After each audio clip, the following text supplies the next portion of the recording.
O tema de hoje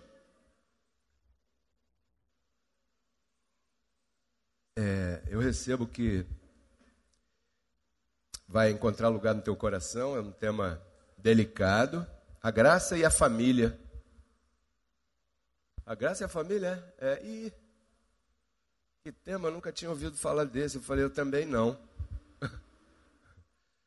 É um tema importante, é um tema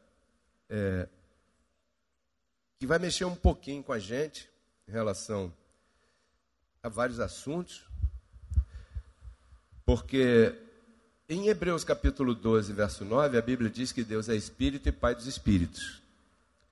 Então, nós somos espíritos, ok? Só que nós estamos vestidos por um corpo. E esse corpo foi preparado desde antemão por Deus, essa predestinação, para a gente viver nessa terra. Quantos gostam do corpo que tem? Se você não gosta, eu tenho uma notícia para você. Azar o teu, porque você vai ter que viver com ele até o dia que morrer. Então, temos que entender o assunto aí, como é que a gente vai lidar com esse negócio, porque nosso corpo é diferente, homem, mulher e tal, por que deu esse negócio todo aí? Bom, em primeiro lugar eu queria te dizer, abençoado, que a família sempre foi um projeto de Deus. Você conhece esse título por aí, família, projeto de Deus, e é verdade. Ouvir tudo e retém o que é bom. Família sempre foi um projeto de Deus. Você nasceu por causa de uma conjunção familiar. Mas você está aqui. Então a família, Deus projetou isso. Você sabe que o ventre da mulher é a porta do céu. O que é a porta do céu? É onde a gente entra aqui nesse reino chamado vida humana. Se você ficasse toda a vida em espírito, ninguém ia te ver. Mas você precisa desenvolver um chamado de Deus. Você é um santo. Diga, eu sou um santo. E um santo é alguém separado para algo. Ok? Nunca confunda o santo, que a gente fala aqui, com aquele santinho bem comportado que se popularizou na palavra santo. Ah, fulano é um santo. O que é um santo? É aquele que não quebra um prato. Não. Biblicamente, santo é separado para algo. Por Deus, hein? Ou seja, que Deus te separou para um trabalho, para alguma coisa. Para alguma coisa você serve aqui. Sabia disso? E novamente vou dizer, o meu papel aqui é que você se sinta importante nessa vida. Que esse mundo não seria o mesmo se você não estivesse aqui. Um aplauso a você, porque você é importante. Caramba! O homem é importante porque é um homem, a mulher é importante porque é uma mulher. As pessoas que professam sexos e gêneros diferentes são importantes também. Porque Deus está no controle de tudo, hein? Não se esqueça disso. Nunca. Existem coisas nessa vida que a gente não sabe explicar. Então não vamos classificar uma coisa que a gente mesmo não entende. Eu sou um pastor que quando alguém me pergunta alguma coisa da Bíblia que eu não sei, eu simplesmente digo, não sei. Não sou obrigado a saber tudo. Então tem coisa na vida que a gente não sabe, é melhor não.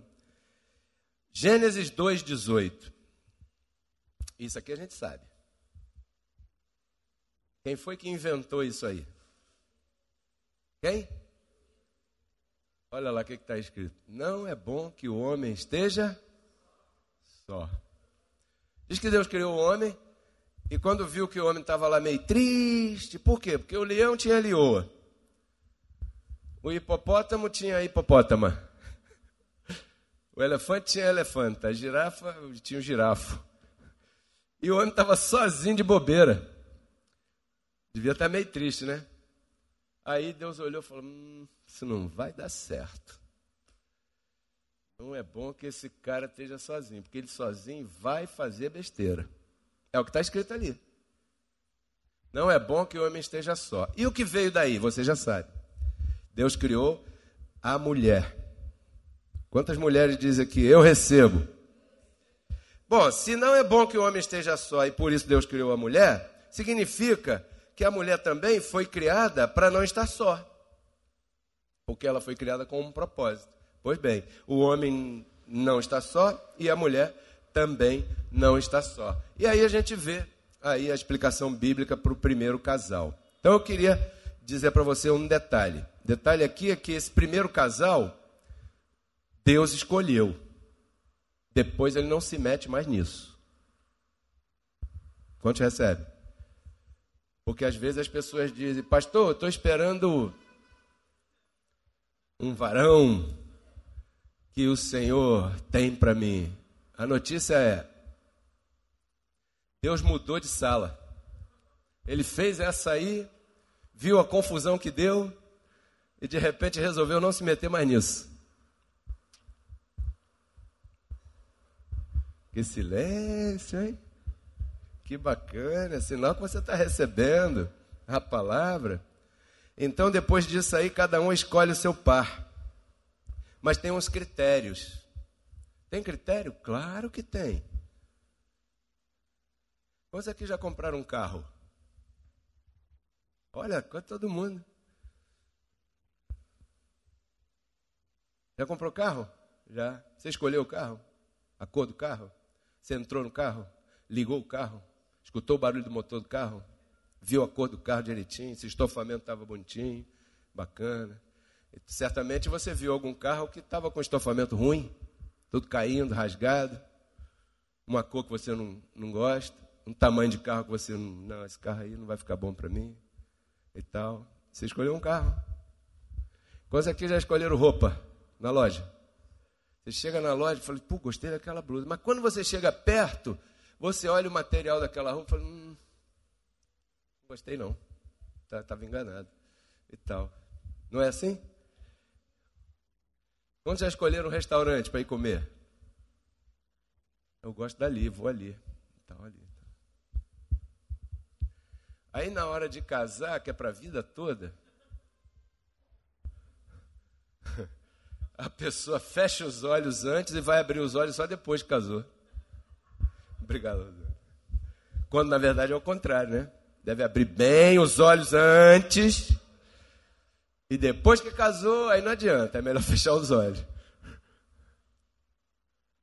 Mas a família é um projeto de Deus abençoado. E a graça apoia a família. A graça, o evangelho da graça, vamos a 2 Coríntios 6,14 aí. Os critérios, alguns dos critérios, não vai dar tempo de falar tanto assim. Leia aí, pega tua Bíblia, anote isso. 2 Coríntios 6,14. Você que está sozinho, não sei se tem alguém solteiro. Tem alguém solteiro aqui? Homem, mulher? Ó, minha irmã está solteira. Olha lá, Cátia. Não vos unais em julgo desigual com os incrédulos.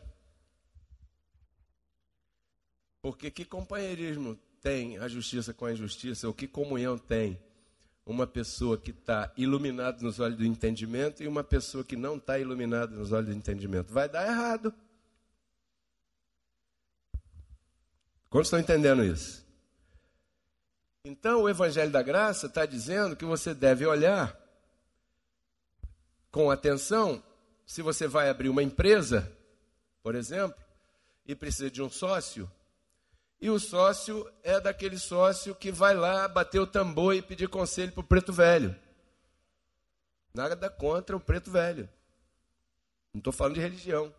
Eu estou dizendo que enquanto você vai declarar e confessar aos anjos, orar ao Senhor e tal, ele vai lá na sexta-feira, na encruzilhada, fazer um despacho, porque aquela entidade diz que a empresa não está indo porque aquilo outro. Aí ele chega lá com aquilo, você vai se aborrecer com ele, ele vai se aborrecer contigo, e depois você vai, pastor, estou num problema danado. Qual é o problema, pessoal? É que eu tenho uma empresa. Uma empresa não é um problema, a empresa é uma solução. Mas é que eu tenho um sócio. Poxa, mas um sócio também não é um problema, é uma solução? Mas é que meu sócio, ele pratica outra fé. Olha, é. Aí você chama o sócio, vamos conversar. O abençoado falou que você é sócio dele, aí põe o sócio assim. você pratica uma fé diferente dele? Ele diz, pratico. E há quanto tempo você pratica essa fé? Eu fui criado no lar espírita. Bem. Ô, abençoado, você sabia que ele era de outra? Sabia, pastor. Então, um abraço, chupa essa manga e eu não posso fazer nada por você. Nós estamos falando de casal, de casamento. A mulher sabe que o homem é de um jeito, ela é de outro jeito, mas sei lá porque sonhou, teve uma revelação que aquele ali, que Deus disse que aquele ali é o homem da vida dela, que aquela ali é a mulher da vida dele, e daqui a pouco está com um problema danado. Aí qual é o nosso costume? Vamos lá no pastor perguntar se ele pode ajudar nós, se ele pode ajudar a gente. Pergunta, o pastor vai poder te ajudar?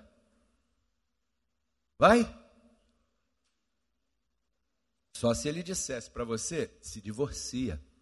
E qual é o pastor que vai dizer se divorcia? Eu não vou. Então, abençoado, ambos devem estar no mesmo espírito. Porque ambos devem estar... Pô, imagina eu, minha esposa, meu amor, a gente tem que... tem festa do Dia dos Pais na escola. Que hora é? 9 horas. Eu falei, então dá tempo da gente chegar lá na igreja às 10, porque tem que fazer isso, tem que fazer aquilo, tem que levar papel toalha, tem que ver se tem água no bebedouro, tem que ver isso, tem que ver aquilo, tem que... Não, tá bom, eu sei onde tem o papel toalha mais barato, não sei o quê. Por quê? Porque somos do mesmo espírito, com E minúsculo, não? Comportamento, mesma prática. Mas imagina que minha esposa não esteja nem aí, esteja de outro espírito. Meu amor, eu não posso, sabe por quê? A gente tem que estar lá cedo, porque vai ter ensaio. Às 10 horas, o pessoal está chegando, a gente tem que estar lá, vamos levar alguma coisa para eles mastigarem, assim, não sei, alguma coisa. Tal, tudo bem, legal. Não, vai você, porque eu tenho outro compromisso. Isso vai dar problema. Porque não estaríamos no mesmo espírito. Aí, então, primeiro critério, não se submeta a um jugo desigual. Diga para quem está do teu lado aí, não se submeta a um jugo desigual. Não submeta, tenha calma. Por mais desesperado que você esteja para casar, por mais desesperada que você esteja para casar. Não, pastor, é que o homem está difícil. Tá mesmo. Eu tenho um pastor conhecido meu, que ele costuma dizer que o homem é uma raça em extinção, pior do que o mico-leão dourado. Os que existem estão em cativeiro. Disse também que casamento, Cléia, casamento, como é que é? É a única prisão que te dá liberdade por mau comportamento. Casamento. Então, casamento não é coisa fácil. Segundo critério, escolha bem. Analise bem. Olhe bem. Viu, seu Carlos? Você que está aí, a gente tem essa intimidade quase que de pai a filho, com licença do Luiz, de Aléia. Julgue bem. É para a vida toda. Como é que são os cunhados? Como é que é a mãe dela? Eu sou você amanhã. 90% é por aí. Lembra que isso é para a vida toda. Depois de casado é difícil o pastor ajudar. Tenha paciência. Então, como o casamento não é coisa fácil, olha o que o apóstolo da graça falou. 1 Coríntios 7, verso 1, verso 2. Eu vou ler até o 9. Ali só vai aparecer 2 versos. 1 Coríntios, né? 7. Isso aí, ó. 1 Coríntios 7. Olha o que diz aí no verso 1. Quanto às coisas sobre as quais vocês me escreveram, parece que já estava dando rolo lá. Porque escreveram para o apóstolo alguma coisa. E o negócio devia estar tão sério que o apóstolo disse assim, ó. Bom seria que o homem não tocasse em mulher. Está maluco o apóstolo Paulo, né? Sim ou quê? Sim ou não? Bom seria que o homem não tocasse em mulher? Diz o apóstolo Paulo. Bom seria. Mas Deus disse o quê? Não é bom que o homem esteja... Por isso é que ele falou seria. Seria. Disse ele. Por que que Paulo disse que bom seria que o homem não tocasse em mulher? Porque depois que você casar, você vai perder o futebol do sábado.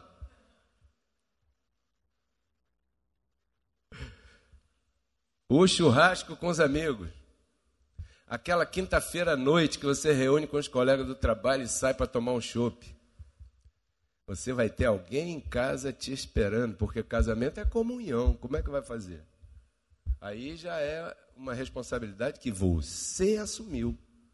E se você assumiu, é melhor cumprir. Concorda comigo? Porque isso agrada a Deus. Diga, eu sou livre para não assumir.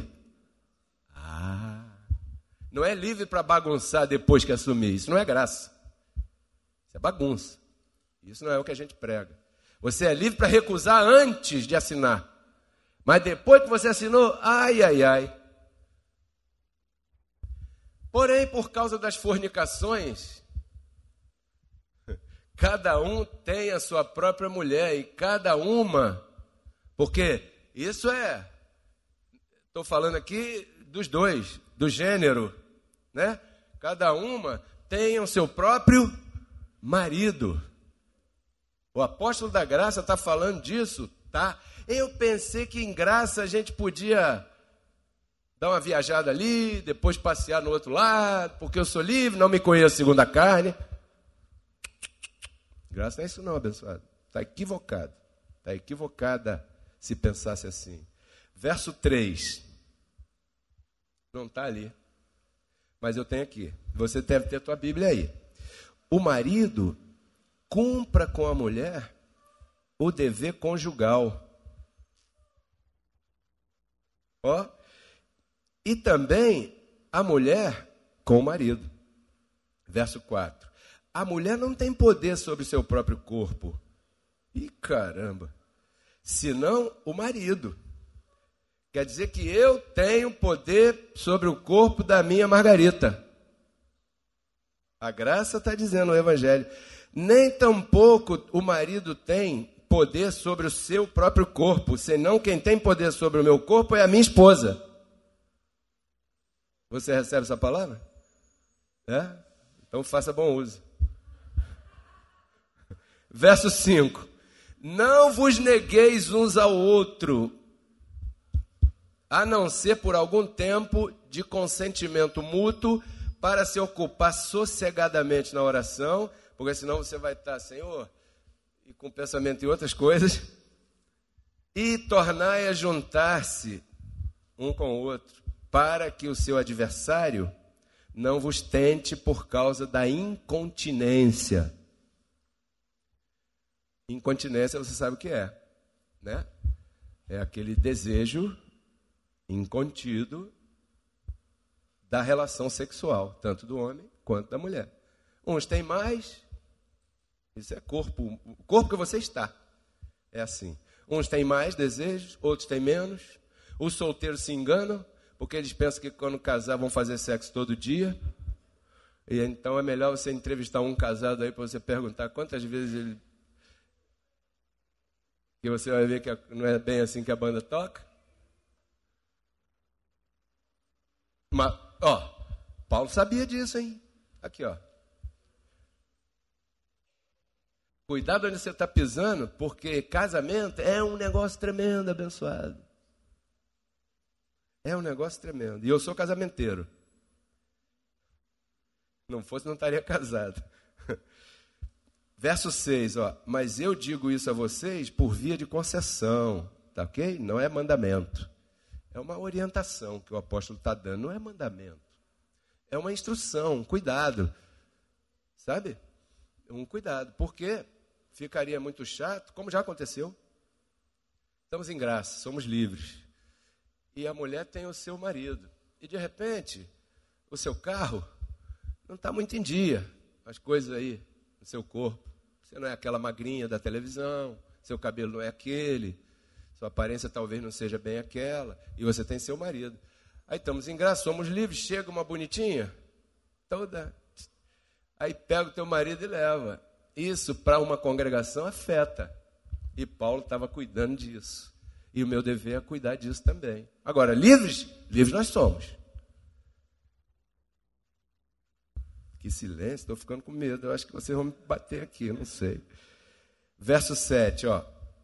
Eu gostaria, muito melhor, que todos os homens fossem como eu. E Paulo era estranho. Fossem como eu. Porém, cada um tem o seu próprio dom de Deus. Um, na verdade, de um modo, e outro, na verdade, de outro modo. Digo, pois, aos solteiros e às viúvas, que bom seria que vocês ficassem quietinhos como eu. Quer dizer que Paulo não tinha mulher.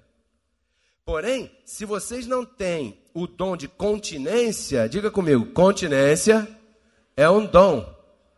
Tem pessoas que não precisam de mulher. Tem mulheres que não precisam de homem. E o Evangelho da Graça respeita você do jeito que você é. O Senhor é sábio. Ele não daria um evangelho onde uns ficassem preteridos em lugar de outros, onde uns que ficassem inferiorizados em lugar de outros. Não, senhor, não, senhora. Um aplauso ao Evangelho da Graça.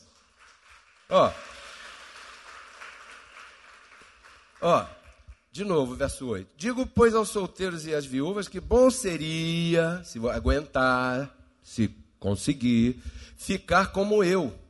Mas, se não tiverem o dom de continência, casem-se, pois melhor é se casar do que estar se queimando.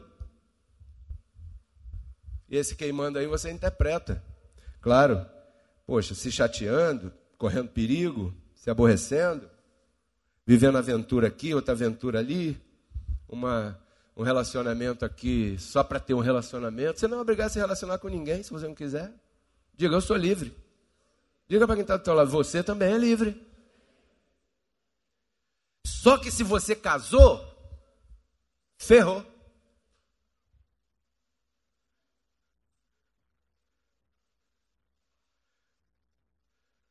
O dela é dela, e o teu é nosso.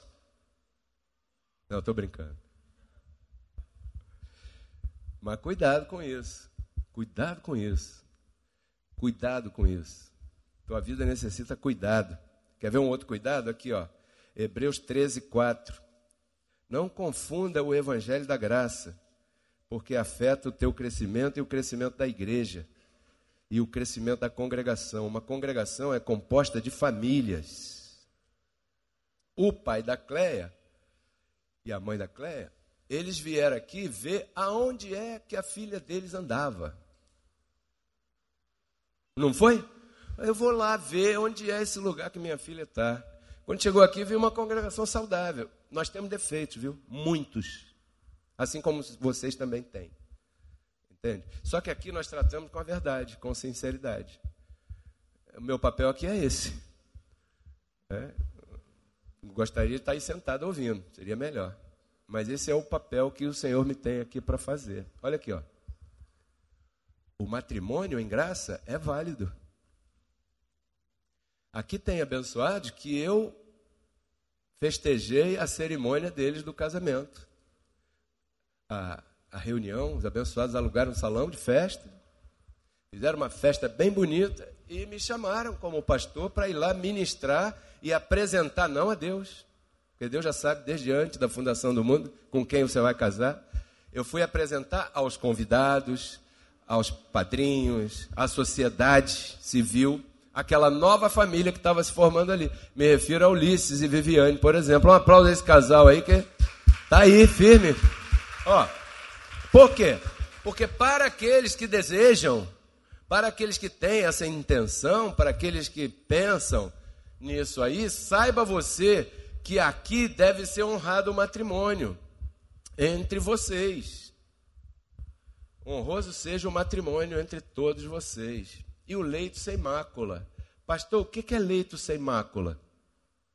Precisa traduzir isso aí? Se quiser eu traduzo. Não colocar outro homem na tua cama. Não colocar outra mulher para se deitar contigo. Você tem que honrar aquela pessoinha que está do teu lado. E você vai ver por quê. Seja teu marido, seja tua esposa, tem que honrar aquela pessoa ali. Porém, os fornicários e adúlteros, Paulo diz o quê? Eu vou excluir eles da igreja.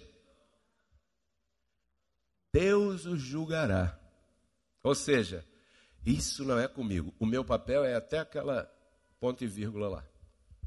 De instruir isso. Olha, abençoado, cuidado com isso, porque isso vai te trazer danos pra caramba. Muitos danos. Não é brincadeira, não. Isso aí. Então, a graça não anula o matrimônio. Muito pelo contrário. Ela honra. A graça estabelece a organização de uma família. Como é que se organiza uma família? Efésios 5. Olha aí. Como é que se organiza uma família? Verso 21, Efésios 5, 21. Ó. Submetei-vos uns aos outros no temor de Deus. Quantos se declaram submetidos aqui uns aos outros? Porque Paulo está falando para uma igreja. Ele vai falar para os maridos no outro verso. E para as mulheres depois. Mas ele está falando, submetei-vos uns aos outros no temor de Deus. Diga para quem está do teu lado aí, eu estou submetido a você em amor. Ok?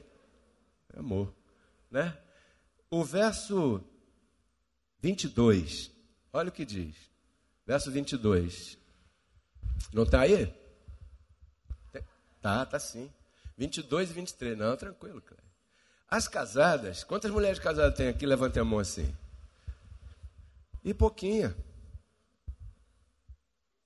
Não, eu sei. Ó, as casadas estejam sujeitas a seus próprios maridos como ao Senhor. Hoje em dia, a coisa está diferente.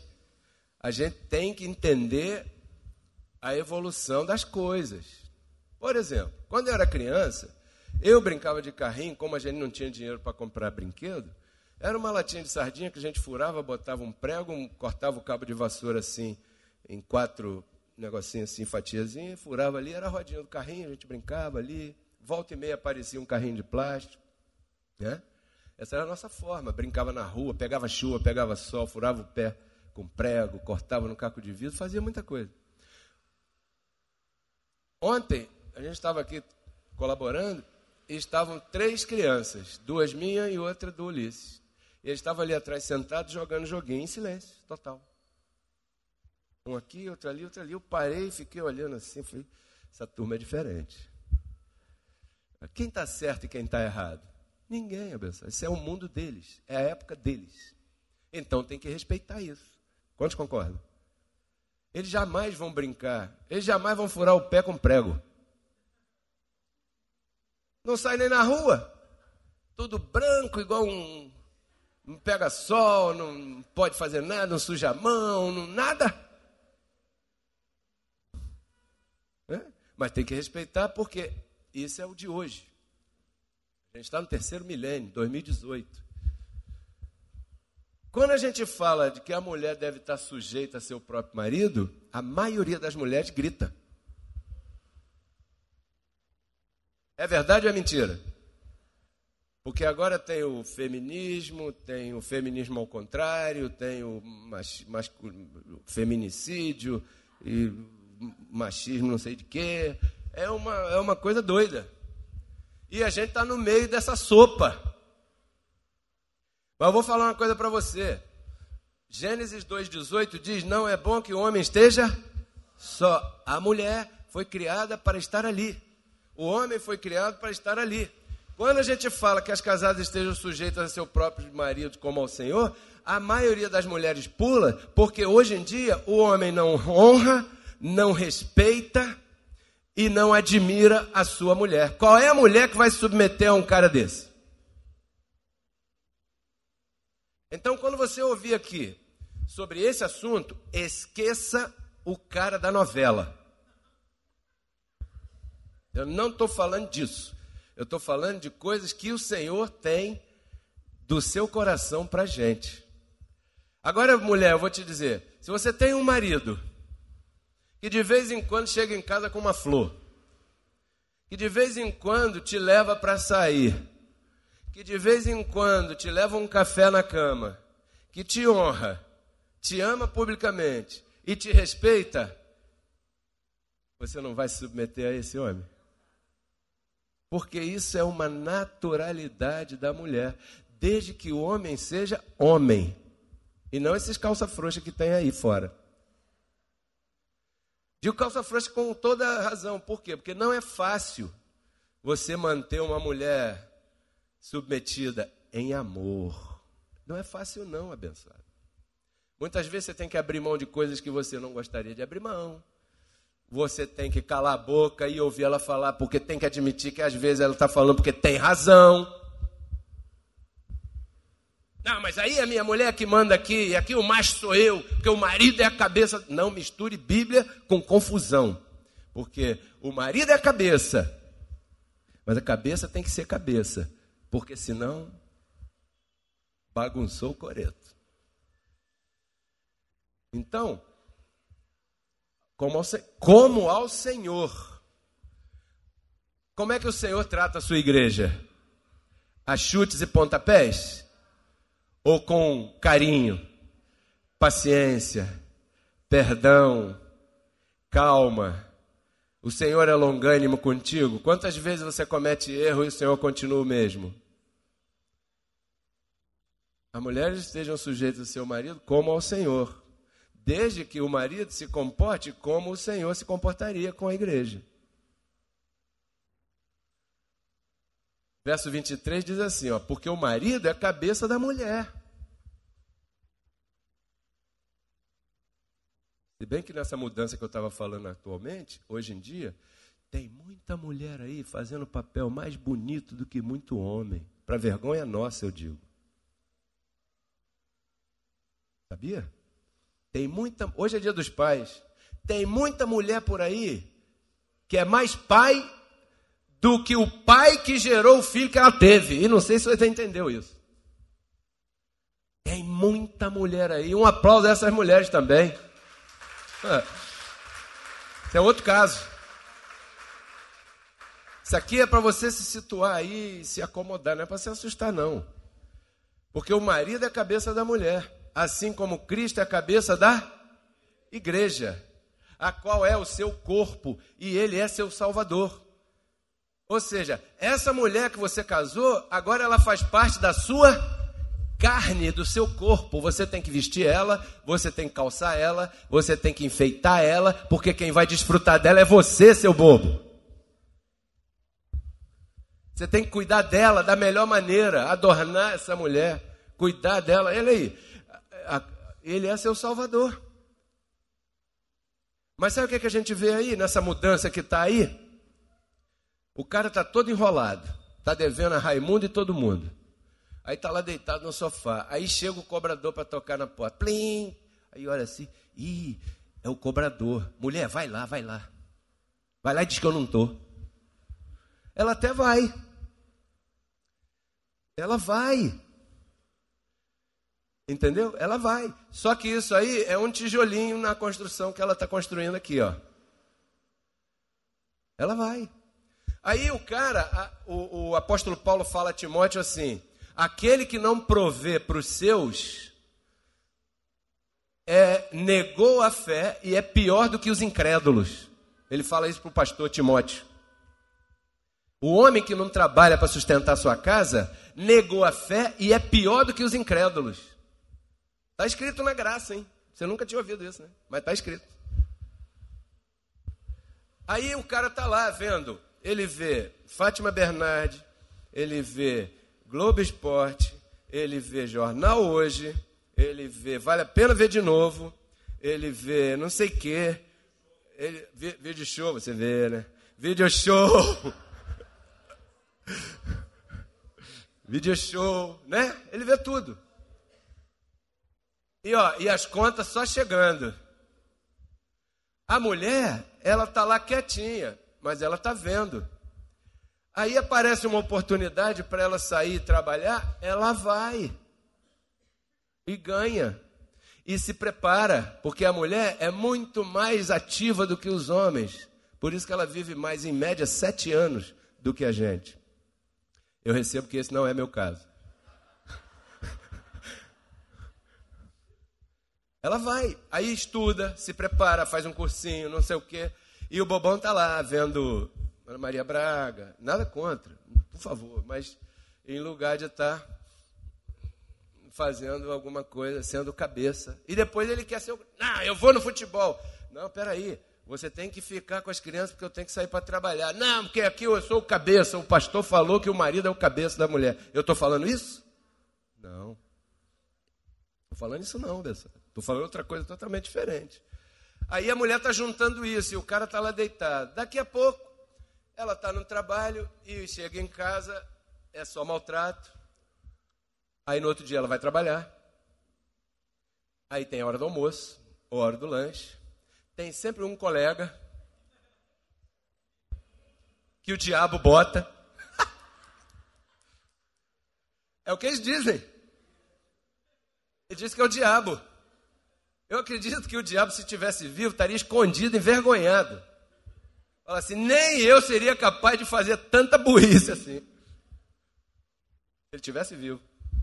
Aí está na hora do almoço, aí ela está triste, ele, colega, estou vendo você calada hoje, você está triste, é que hoje é meu aniversário. Poxa, você devia estar alegre, teu aniversário, né? Vai ter bolo, vamos cantar parabéns. Por que você está triste? É que meu marido, poxa, levantei, ele nem lembrou. Dormindo estava, roncando ficou. Nem lembrou de mim. Não lembrou de você, não. Como é que pode?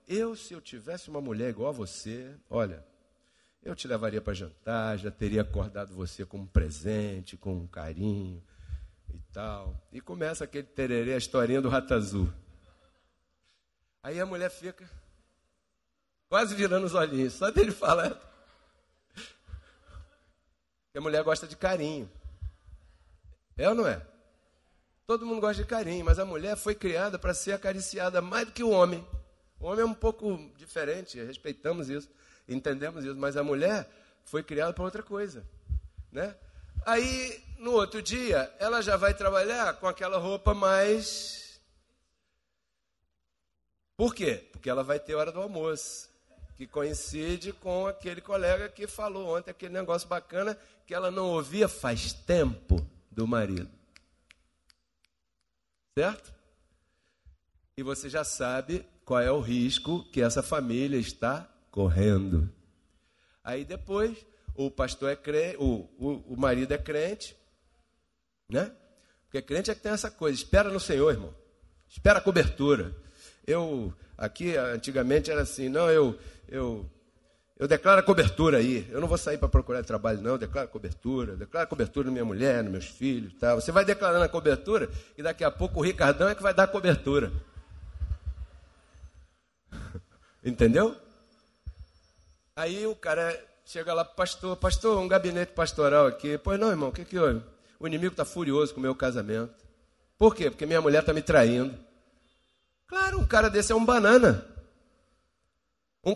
Um homem assim pode ser chamado de cabeça do casal? Não. Ele vai ter outra cabeça. Diferente. O verso 24, Cléia. Então, como a igreja está sujeita a Cristo, eu não estaria falando desse tema se ele não tivesse no meu coração, ó. Já, ó, fala isso, hein? Eu não sei o que está acontecendo aqui. Eu sei o que está acontecendo na minha casa. Mas Deus sabe do que sua igreja precisa ouvir. E não podemos voltar ao legalismo. Estamos falando de graça. Salvo sempre. Não misture isso com salvação espiritual. Isso é salvação diária.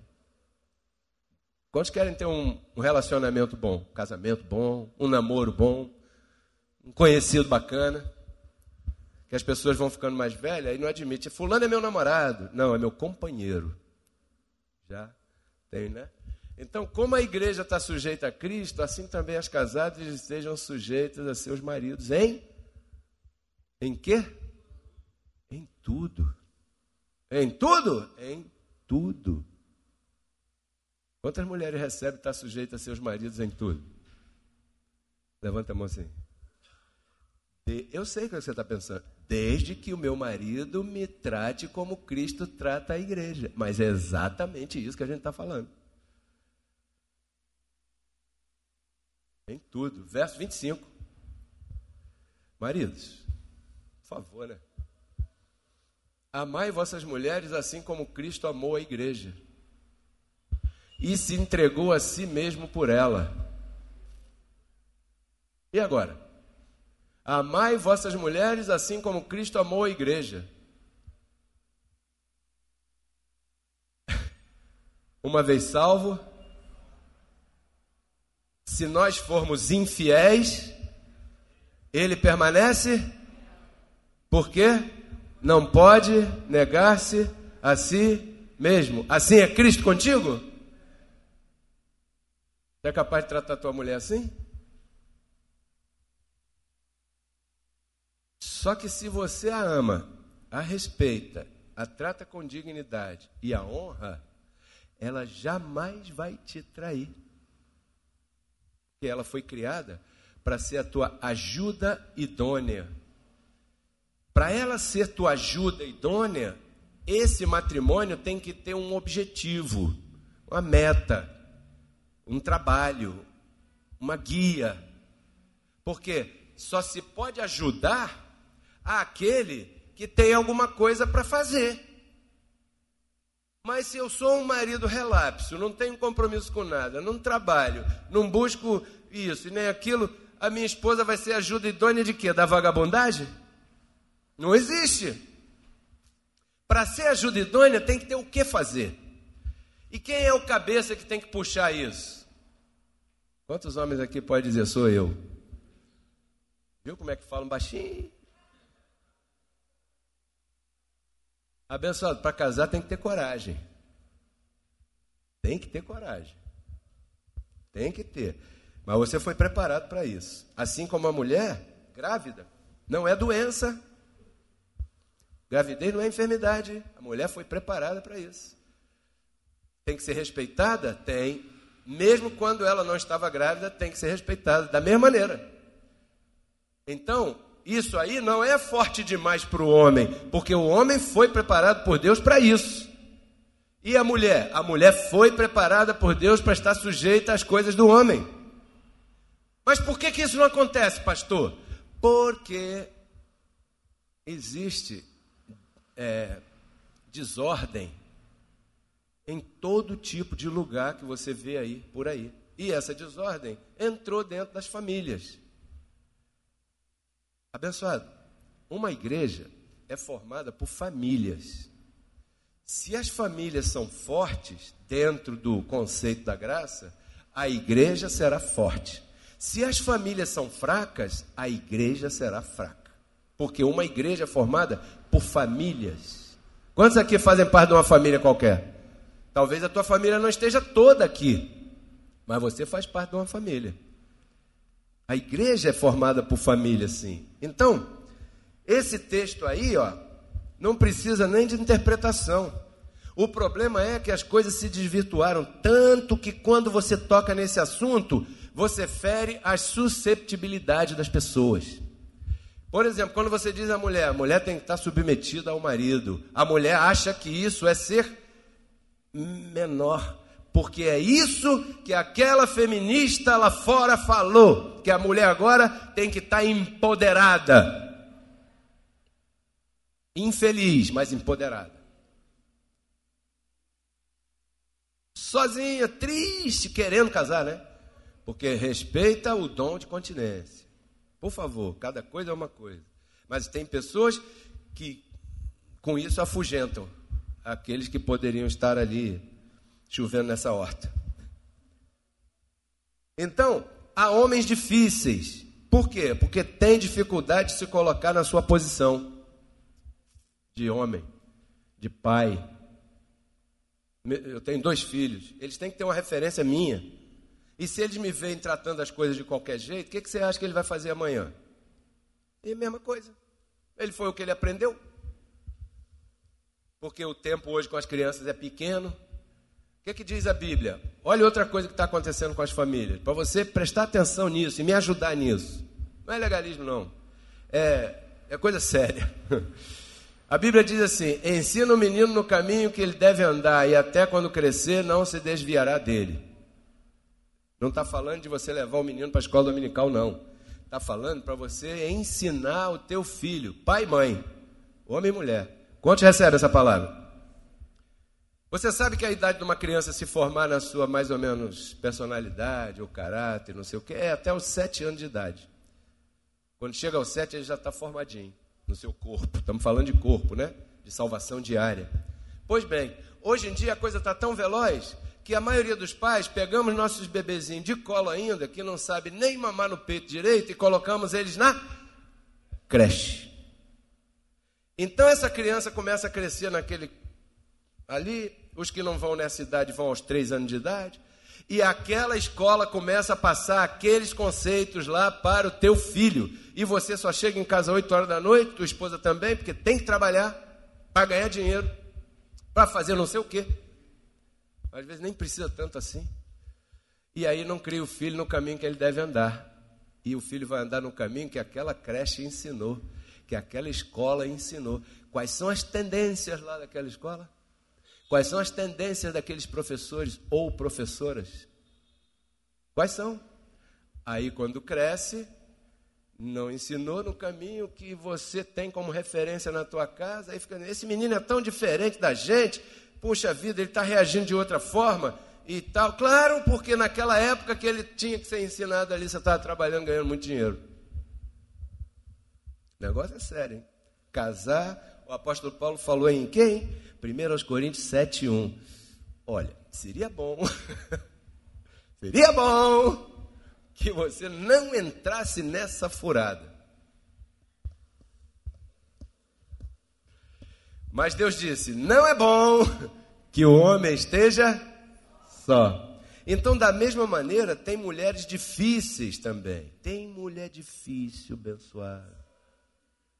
Ô Senhor, tem misericórdia dessa vida. Tem mulher complicada. Quantos concordam que tem mulher complicada? Eu concordo. Você concorda, Léo, que tem mulher complicada? Tem. Todos nós temos nossas coisas abençoadas. A gente tem que admitir isso. Nós não estamos aqui brincando. Você não veio aqui perder tempo. Você veio aqui para um seminário de graça. E o tema é a graça e as famílias. Aqui. Então, tem mulher complicada pra caramba. Tem mulher que você não consegue tirar a mente dela desse conceito equivocado que está aí fora. Está equivocado porque não dá certo. Se tivesse correto, teria dado certo. Mas como não está certo, não está dando certo, está dando nessa confusão toda que está aí fora, fica muito fácil julgar que isso está errado. Mas é muito difícil, algumas mulheres sofreram tanto, que é difícil você pegar a mentezinha da abençoada e colocar em Cristo. Ó, em Cristo é assim, como o pastor Pedro Kelly está falando aqui. Nos conceitos da Rede Globo, aí é outra coisa. Agora, se você quer a tua família sã, você quer desfrutar da tua esposa de você, os teus filhos, as coisas assim, então tem que observar alguns detalhes aqui, em graça. Né? Então o apóstolo Paulo, para encerrar agora, falou muito a esse respeito, e o que você percebeu aí, vá buscar depois em casa, que eu não vou ler a Bíblia toda para você, né? O apóstolo fala sobre isso, mas honroso seja entre todos nós o matrimônio. Depois que você está casado, aí tem que ter um cuidado diferente. Provérbios 14:1. Tem mulher complicada, difícil. A gente admite isso. E ela, nas suas complicações, ela não vê. E às vezes ela está destruindo a casa. Com as suas próprias mãos. Não é o diabo. O diabo foi destruído. Ele deixou o que em nós? A carne. Talvez hoje você esteja conhecendo um pouquinho mais desse inimigo aqui. E a gente dorme com ele e acorda com ele todo dia e de repente nem sabe que dorme e acorda com ele.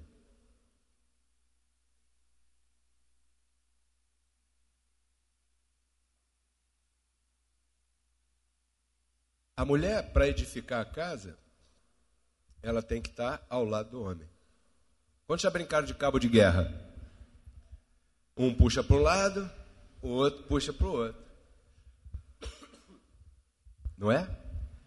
Então você puxa para um lado e a mulher puxa para o outro. O menino fala assim: mamãe, deixa eu fazer não sei o que, não sei o que. E sua mãe: não, meu filho, por isso, por isso, por isso, por isso.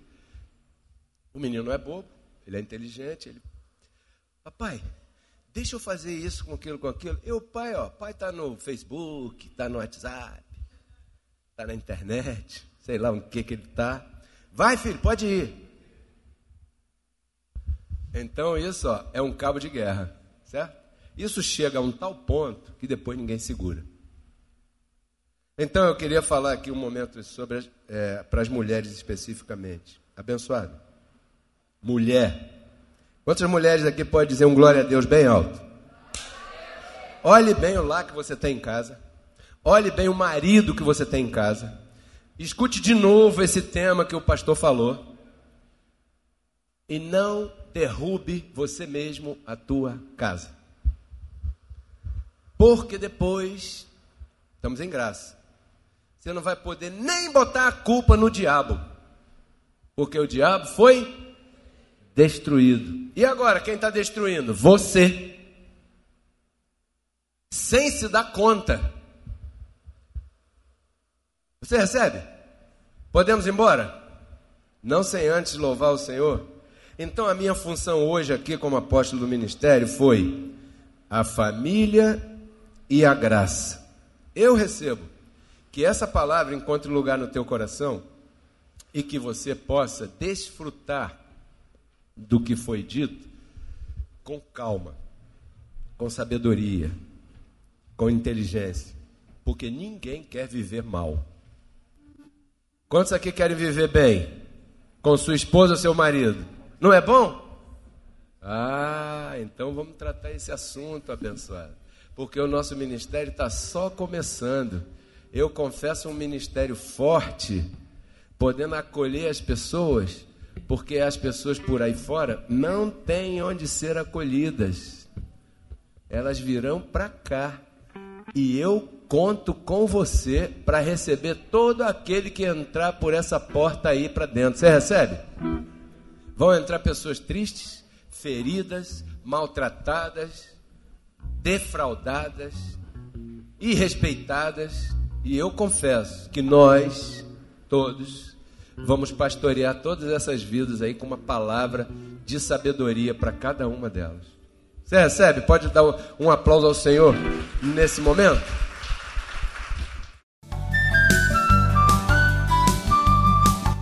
Porque Cristo na cruz não transformou a nossa carne, né? Ele resgatou o nosso espírito. A Bíblia diz que Deus estava em Cristo reconciliando consigo os seus filhos, né? E nos entregou a palavra da reconciliação. E a palavra da reconciliação é essa que nós pregamos, abençoado.